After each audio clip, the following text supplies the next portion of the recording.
I wish someone had told me that my microphone was not correctly connected to the source. What even caused that to happen? I've just been yapping this whole time.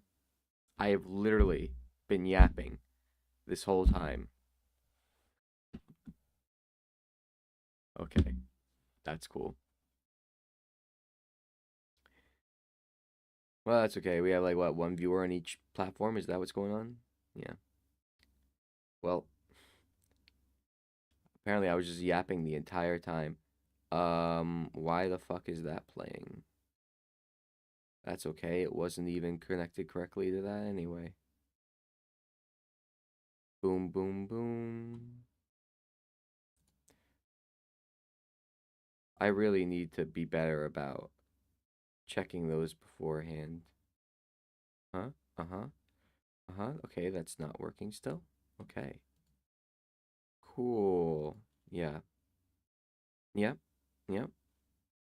That is still not working. It is still not registering. I'm gonna play a random YouTube video and make sure that it registers. How about Liberty Mutual? No, let's not play a commercial. It's not. That's a bad idea. How about this lo-fi music? Oh, we get an ad anyway? Cool. Why the fuck is this not going? Hello? Are my headphones not picking it up anyway? How did that happen? I always forget to check that oh, I'm literally not getting any sound.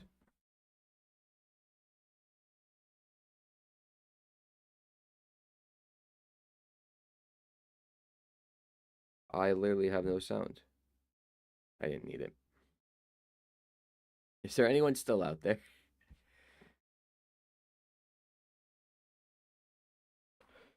Well, that's gonna be awkward when I try to do the interview. So, speaking, testing. Oh, I know why. I know why. I know the reason. I remember what I was doing last night and how I set things up to be different.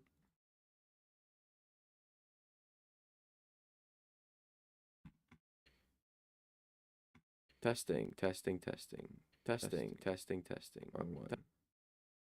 Testing. Okay.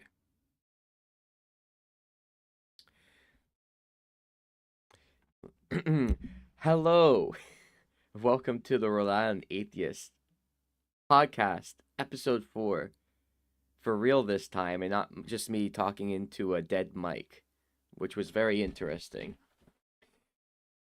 Today, topic is death rituals and our dealing with death throughout history, the religious practices around that, how an atheist might view it, and all those wonderful things. And afterwards, we will be interviewing South Kingstown Town Councilwoman Patty Vogel Alley. Amazing stuff. Death rituals go back as far as human history does. We have cremation, we have burials, we have sky burials, an improvement on burials, if you ask me. Very exciting.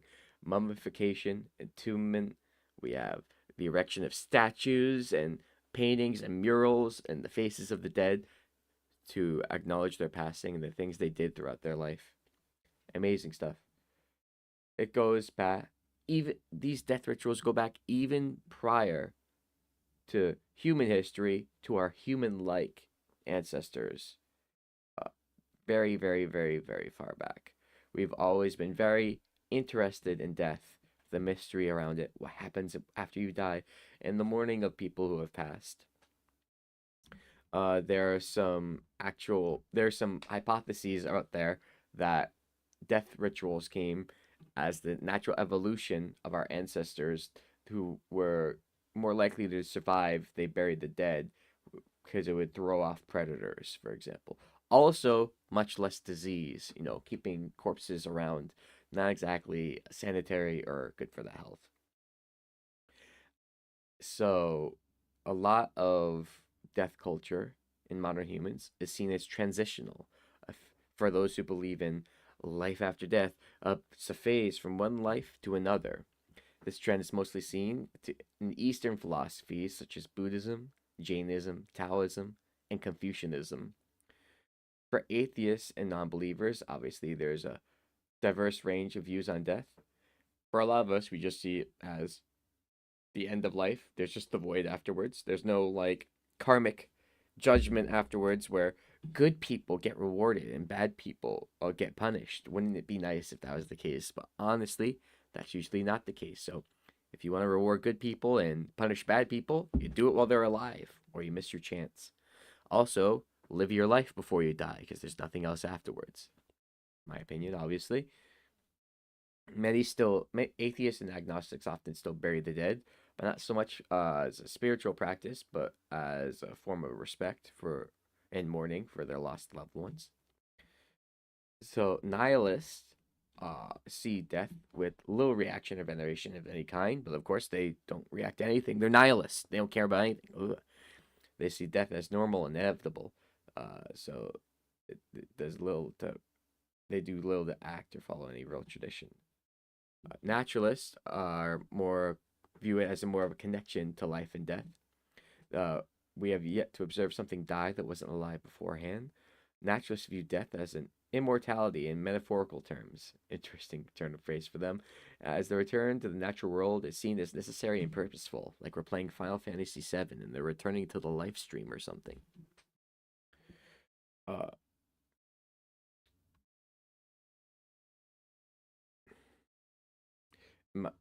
the important thing to take is that focusing on your actions in life and how they will affect others, not only now but in the future, is the real way you should be thinking about this topic. This view may focus on bodily autonomy. Um, we could talk about things like assisted suicide, where people might decide to end their own life if they're suffering, ethical living, personal growth, and healthy relationships with your friends and family are a necessary part of life and death. Grieving, veneration, respect, personal connection, support, etc. All these things are all things that atheists and non-believers still do believe when confronted with death, but seen as natural rather than something to be feared. Um, to quote Metallica, known philosophers, to live is to die. Live your life, respect death, but don't fear it. You can see it as a transition, a process, an event, or as a conclusion. But death is natural and normal. Is life was what we do with life that really matters, rather than focusing on rewards, uh, divine punishment, divine judgment, or whatever comes next. To quote my round atheist buddy Ryan Fleming, to be remembered fondly by those I hold dear and care for is the truest logical and most reasonable form of immortality I can imagine. Amazing stuff. Speaking of death now, the Ayatollah of Iran was killed. That was quick. Wonder how much further the military conflict will come after that. Whether there will be good or bad things that come from the power vacuum that has been created. Obviously, the Ayatollah, not a great guy, um, leader of a religious theocracy that is very brutal and not very tolerant at all. But um, this is kind of a gross departure from the peaceful and more intelligent way we were handling things with the Iran deal under Obama, where they did not have nukes and they were still fucking around, but in a more controlled manner. Uh, the intelligent powers that be now had thrown out that deal and then kind of recreated it halfway, but Iran created nukes anyway because because the current leadership was too stupid to keep a good thing going, and now we've killed their leader, and we'll see what happens from there. I mean, to be fair, Trump did kill Soleimani, and that did kind of work out, although maybe you could argue that might have led to the tensions that led to the October 7th attacks on Israel, but we'll see what happens from there. In about 10 minutes, I am scheduled to interview our good friend, Patty Vogel Alley, asking her about several things related to her time as a town councilwoman in South Kingstown. Won't that be nice? Let me make sure I have my questions ready. This content isn't, well, it should be available. Anyway, let me make sure that I have my questions ready so that I am ready to interview her. And I don't have too much, honestly, after the interview, unless there is someone who wants to come on and talk on the viewer call-in section that is yet to be utilized. So you could be the first one. Exciting stuff. Go ahead, do it. You know you want to.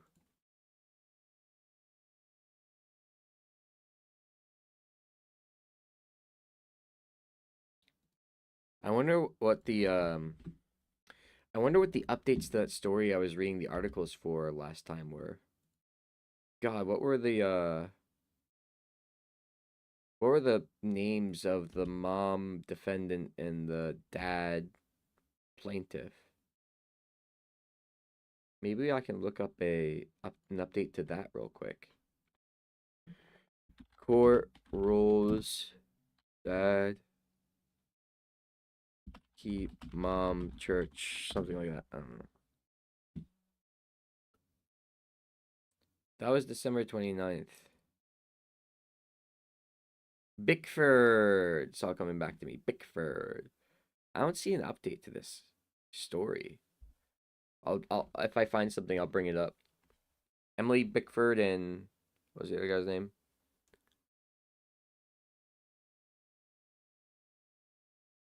Emily Bickford.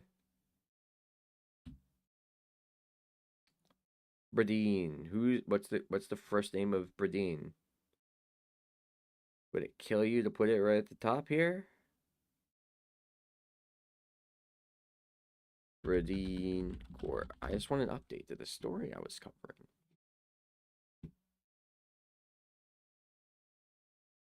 I see all the evangelicals crying about it, but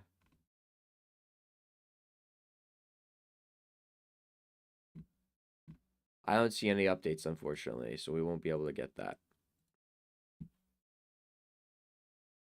Like I said, I don't have a whole lot of content planned outside of our interview today, so let's boot up old CNN and see if there's any interesting stories. The good old Clinton News Network, it never fails me. U.S. troops are being killed amid the Iran operation. That seems nice. Not nice. I was being sarcastic, but I realized it could be taken out of context. So I, I, I reworded it. Israel's renewing attacks on Tehran. Iran vows to avenge the supreme leader's death. You've crossed a red line by killing our leader. Oh, was that a line? I didn't realize. I think the point of telling us what your red lines are past when we're already killing your leaders. I think it's very clear that we're fighting you. We're fighting you now, guys. He ruled with an iron fist, and now his iron fist is in the ground. Oh, okay. Is my shit working now? Yeah, it is. Okay. How long is this ad?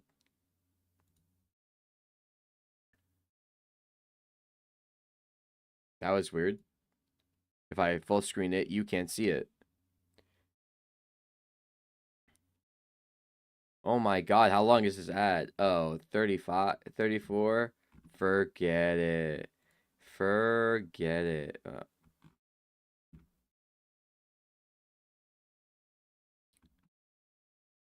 Yep.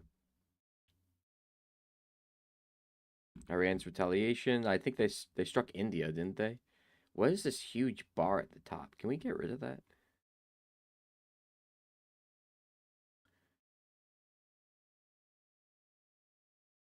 And Bahrain.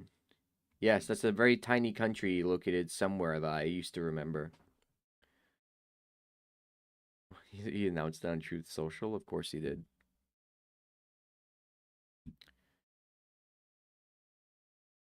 Jordan, UAE, Kuwait, Bahrain, and Qatar. They struck Jordan. Interesting. I wonder why they struck Jordan, of all places.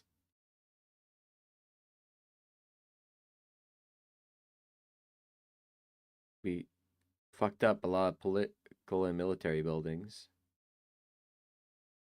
There was both celebration and grieving in Iran when their dear leader was killed. But a lot of them had really hated that guy. Targeting of senior political figures with both US and Israel. Now all the tankies know why we like to work with Israel. It helps us do stuff like this. Not that this could have possibly been avoided. We just stuck with the fucking Obama Iran deal, but whatever. The Beit Rabari. This is where the supreme leader lived. Is that it? Yep. That's where he used to be. And now he's not there no more.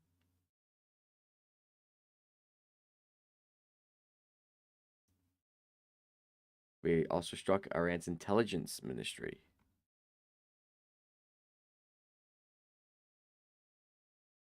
And also we hit some densely populated civilian areas. Unfortunate. The largest strike killed 85 people, which were all students at school. Not good.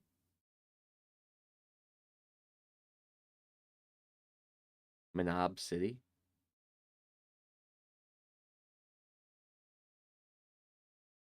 It sits about 200 feet from an Iranian military base. Why they put a school 200 feet from a fucking military base? Them and Hamas, they have a lot in common. Interesting.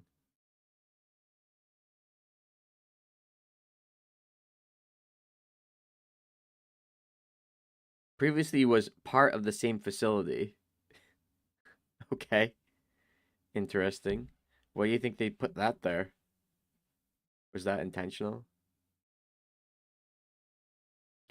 Multiple fires at the base next to the school. U.S. Central Command spokesperson Tim Hawkins said, "We are aware of reports concerning civilian harm resulting from ongoing military operations. We take these reports seriously and are looking into them. Protection of civilians is of utmost importance, and we will continue to take all precautions available to minimize the risk of unintended harm." Iran's swift round of counterstrikes targeting locations across the region, including U.S. military bases. That was probably the Jordan Bahrain. Wait, do we have a base in Jordan? No way. Do we? No. No. Iran ballistic missiles towards Israel. Was that where they caught by the dome?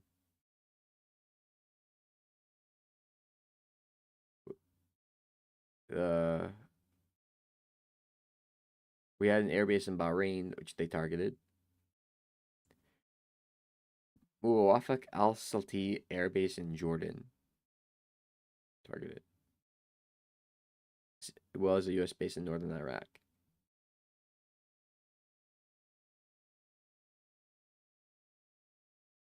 Some drones. Iranian drones struck commercial residential residents in the Persian Gulf.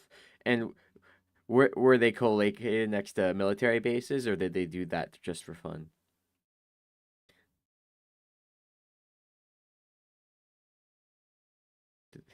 The luxury apartments and restaurants. Class C.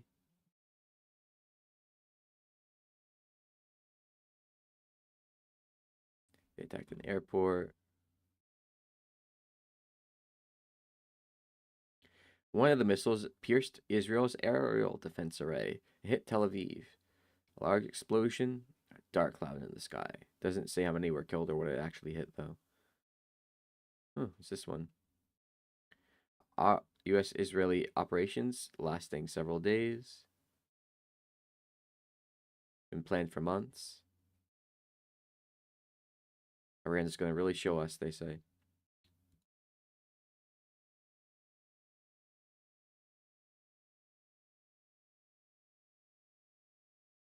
Damn. Oh, and then that's how long it took the sound to get there. Interesting. All right. It is time. Oh, it is time to discuss. Roll. Move to. Hello, Patty. How are you doing today? Give me 1 second. My settings are not set correctly for whatever reason, so I can't hear you yet. Story of my life today. Oh, there you are. Hello. Yeah, I can hear you.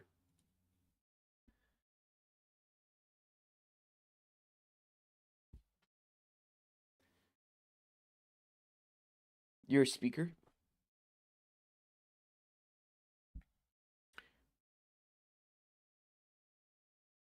Yeah, so if you've joined the VC on the top right of your phone screen, there will be a button with like a megaphone, the normal like volume symbol, and you click that and you can choose to go to speakers if you would like.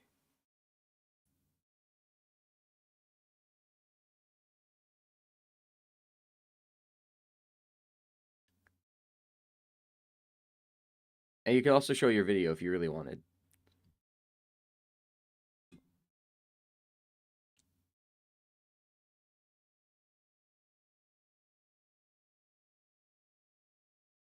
Yeah, okay. Sure. Sounds great. Well, how are you this lovely Sunday afternoon? I almost said morning. Oh, shoot. Hold on, let me look out my window. It is. It is in fact snowing. Wow. That, jeez. That's not good. I was not planning on that. Maybe we could go sledding. All right.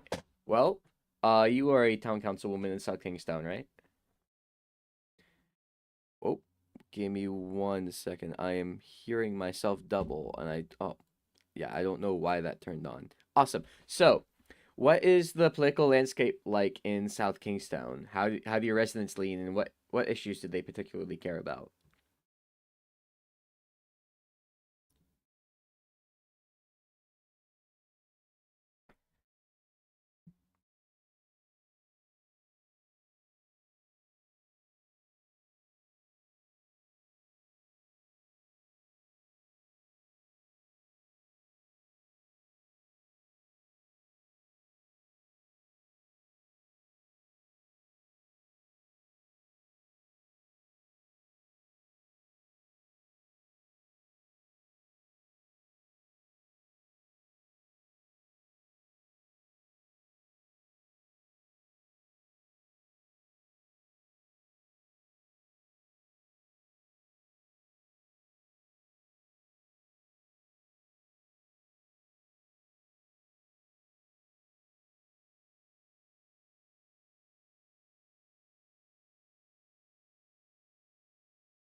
Right. And give me 1 second, like while I double check something. Can you speak again?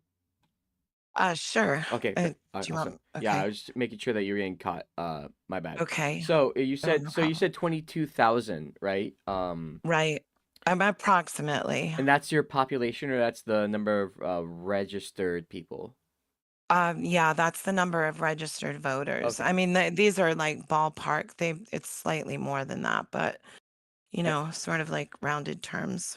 you said they're, very compassionate people. You said that they lean Democrat by numbers, but that they're also all libertarian. That's a very interesting dichotomy there. Can you explain it? Because normally when you say libertarian, for me personally, I think like leaning Republican, but apparently they lean Democrat. How does that play out? Well, I think really a lot of it is those 11,000 unaffiliated voters. So Yeah.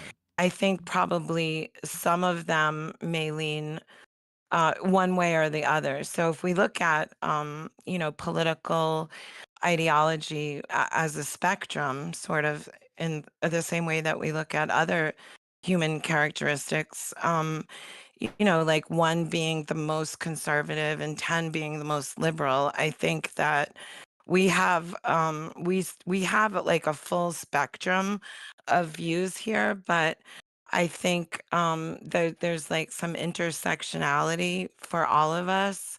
And so so you you may have people that like a lot of what I guess maybe what I'm trying to say is a lot of the things that we deal with on the town council are less ideological and more practical. So Right. like we worry about things like the water, the water table.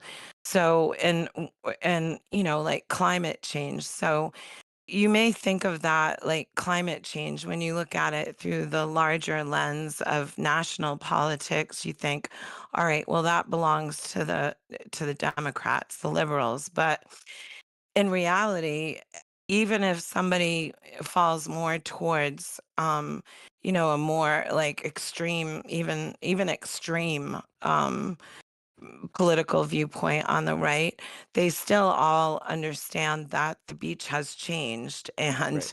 that, we need to address these issues, that erosion is real, that we have storms now that dump a year's worth of rain in 3 hours Jeez. versus, you know, so no matter what you call it, it's it's a reality that we all share. So when I say that we're more concerned about practical things, that, like the stuff that happens nationally, it all flows down to the local level. And it's sort of like where the rubber meets the road. So they talk about these things in ideological terms, like climate change, for instance, whereas we as a coastal community, know it's real. We all know it's real, and we all know that it's a problem. So, Yeah, it makes a lot of sense that local leaders, that would be a lot less of an ideological thing and more like what's happening to me right now in my town. Yeah, right, and it's like a good thing. taxes, Yeah. And it's you probably a know, good thing. It's probably a lot easier to like work and get things done that way because today the right, ideological stuff is just so divisive and they live in so many like so distinctly different worlds that it's right, probably much exactly. easier to deal with things when that's not necessarily on the table all the time for everything you're talking about. But Well, it is. And the thing is that on the town level, we serve everyone, and so we have to evaluate like roads, for instance, like it doesn't matter what party you're at if you need a stop sign or, like it sort of brings it more down to like the things that can unite us, the human condition. Um, and even when things happen, like like the snap, I don't know if I want to, you want me to get you can do it. into Yeah, that, you can but get into that whatever you want. Yeah. that was like a very interesting thing to watch as, the SNAP benefits were cut off several months ago. And we, I would say, like, the entire community sort of responded to that.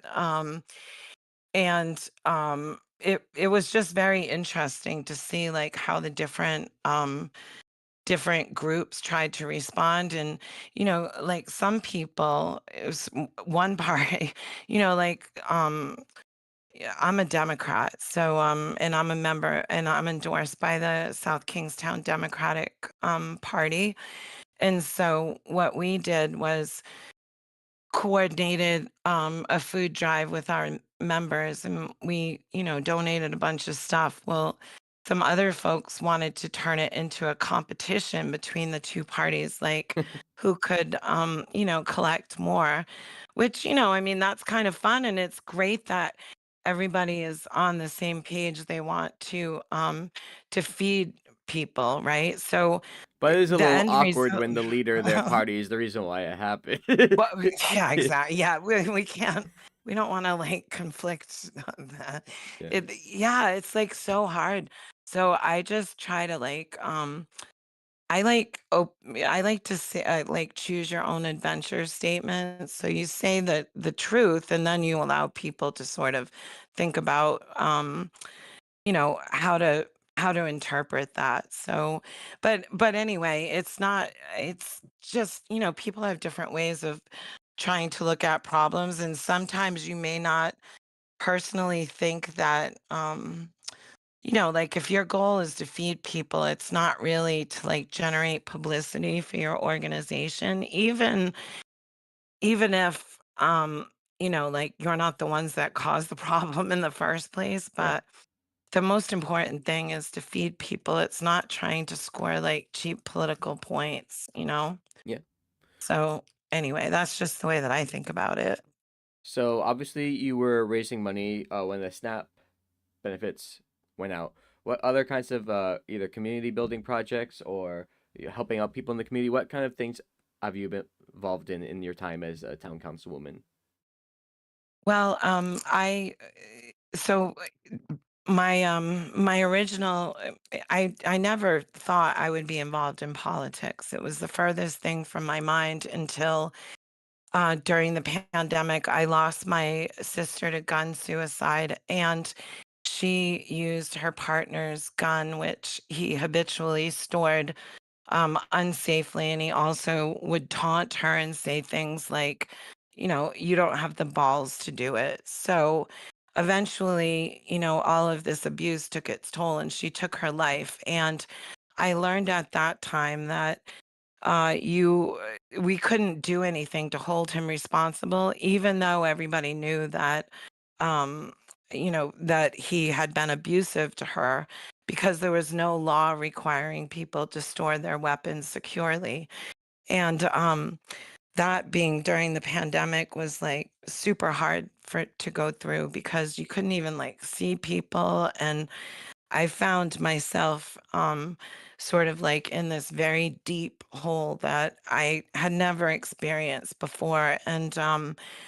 And also struck with the tremendous responsibility to try to provide a good example for my niece, and my daughter, that there were different ways to handle bad things. And so I started becoming very active in advocating for the safe storage gun law. And so I kind of became the face of that effort. And in 2024, the law passed. And so, and I got to give the speech at the State House. That was very exciting. So that was kind of my first experience. And I also, since that time, have given out about 300 gun locks. Yeah. So people, can lock them up.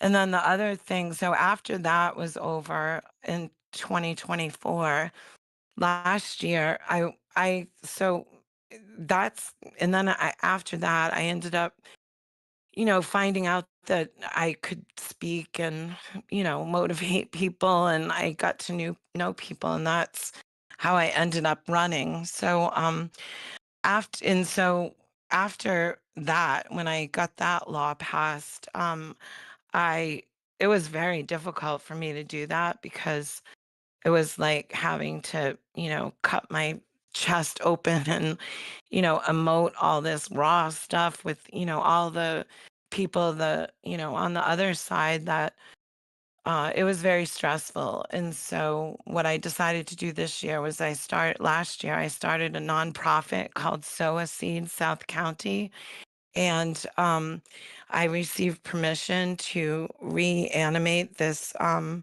garden that parents had put in at one of our now vacant elementary schools.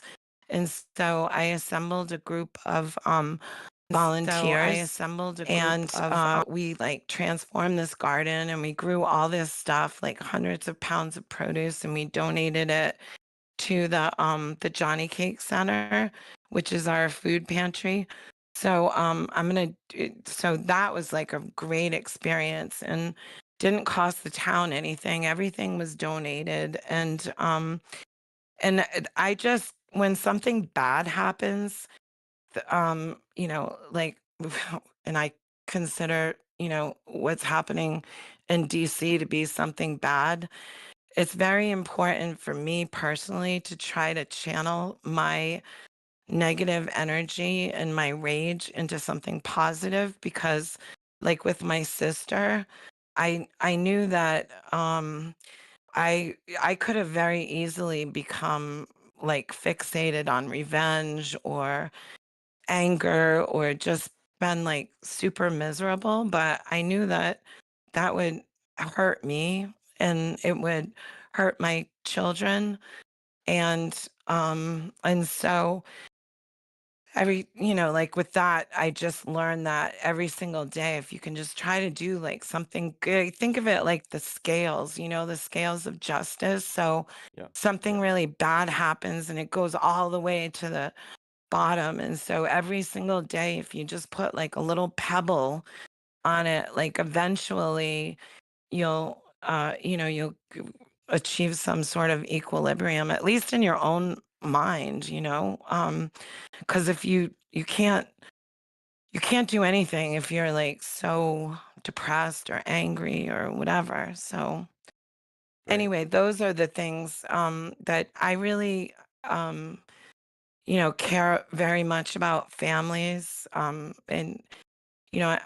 I've done a lot of things in my life, but like the mom energy, I just I identify as a caregiver, you know. That's nice. Yeah. So Well, thank you for telling us all that. I do remember you're you welcome. bringing the gun lock to the cookout we went to. Oh yeah. Yeah. Oh right. Yeah, I Yeah. always have them in the back of my car. Yeah.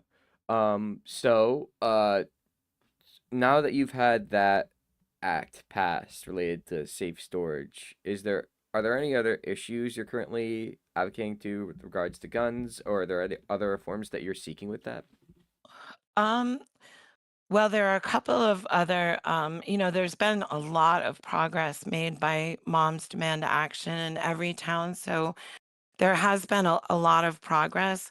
One thing, suicide prevention is always going to be like very close to my heart. And there's this program called Donna's Law where people can if they're having like a difficult time, you can put yourself on like a do not buy list and say like, don't let me buy this weapon because I don't need to have it, so when you're sort of like in a good frame of mind, you can, you know, like sign up for this thing and then you can store your weapons somewhere. So Representative Jen Boylan, who's my mom's contact, and Senator Valverde have that bill. And then there's a bunch of bills actually. The other one that I really think is a good one is to replace the blue card, which is basically when you get a gun in Rhode Island, you have to have a blue card, Right. which right now it's like, nothing to get it, but they want to replace that with like an 8-hour training course. And so what I want as far as guns are concerned are responsibility and accountability. There's another, I understand that people, have the right to bear arms. I just want people to be responsible Know how to and use them smart. accountable. Yeah. Right. Uh, Know how to use them. And I would love to see somebody has a bill to require like liability insurance. I think that is a fabulous idea because if you need that to drive a car, right. doesn't seem like, you know, So with the do not buy list, is there a way to get yourself off and on it, or once you're on it, are you just on it? I'm just curious. well, that's an excellent question. And I talked to Representative Boylan yesterday in preparation for talking to you today. And I expressed that to her that it would be very important to have a clear rubric to get yourself off of that list. Like you have to like be sound mind, like you check the doctor checks you out, you're all good, like mental health thing kind of a thing. Is that what you mean? What's that? Like a mental health professional gives you all clear or something? Is that what you mean, or something like that? I'm not exactly, yeah, I mean, I don't know really. I don't know that much about what exactly would be required, but it Gotcha. would need to be like set out. It would need to be studied, and you know, people that are smarter than me would need to be able to set a very clear parameter. Because I think about that.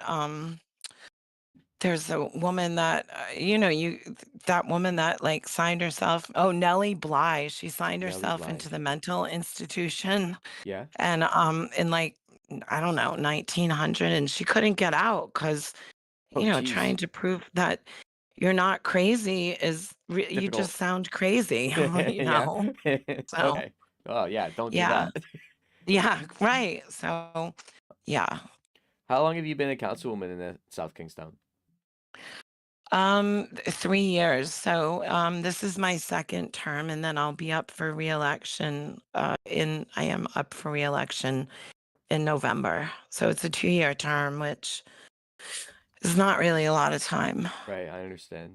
How are you feeling about your upcoming election? You feeling good?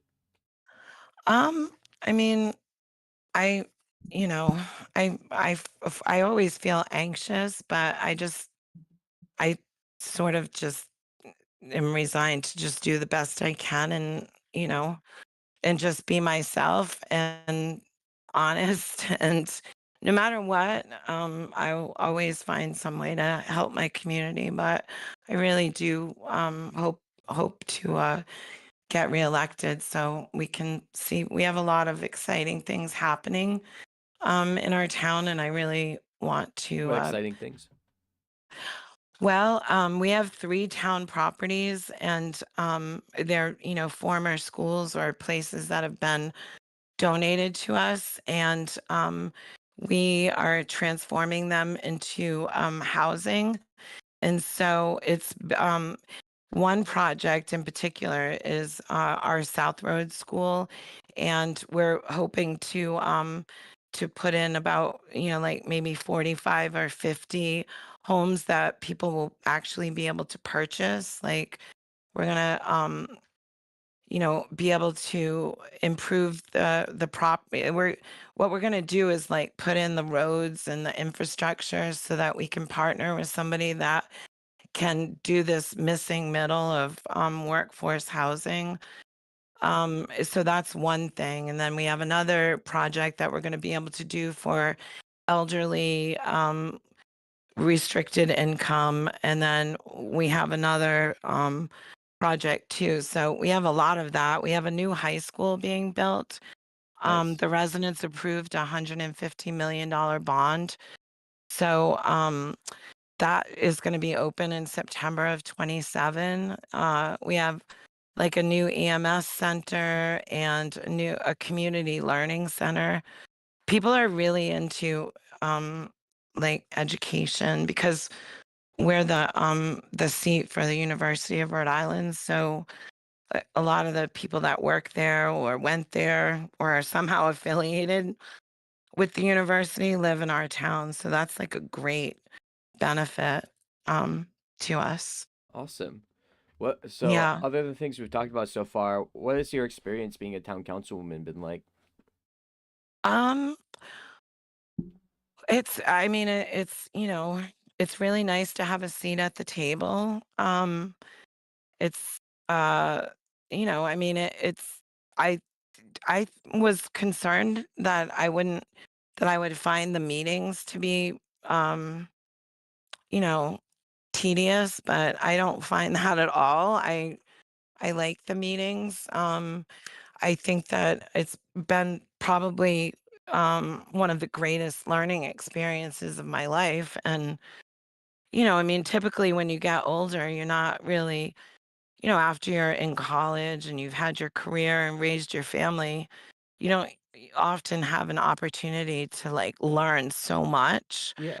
about stuff like you really wouldn't have anticipated would be that interesting, like, like ingress and egress, like how you get in and out of parking lots and, like I took a tour of the sewage treatment plant and, like it's interesting. I mean, I would never have thought it would be that interesting, but and I wouldn't have thought sometimes, like when I hear myself talking about certain things, and I'm, surprised that I know it, Yeah.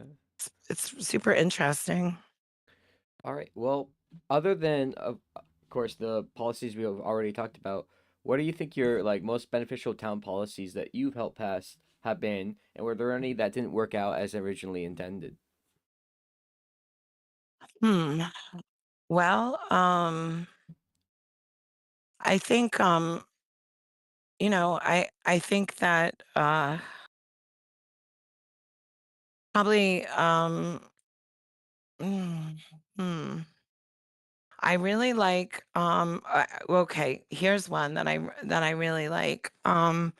We have a community paramedic program, and we've steadily put our town resources into that program in hopes of getting it to the point where we could actually be reimbursed by insurance companies for that. Nice. So essentially, how this program works is that, like, when, say, an elderly person goes to the hospital, a lot of times people get discharged maybe prematurely and they're not quite ready to be home. So the Right. community paramedics go in and like check on them, check their blood pressure, or, just almost it's less than a medical visit and but it's reassurance, Yeah.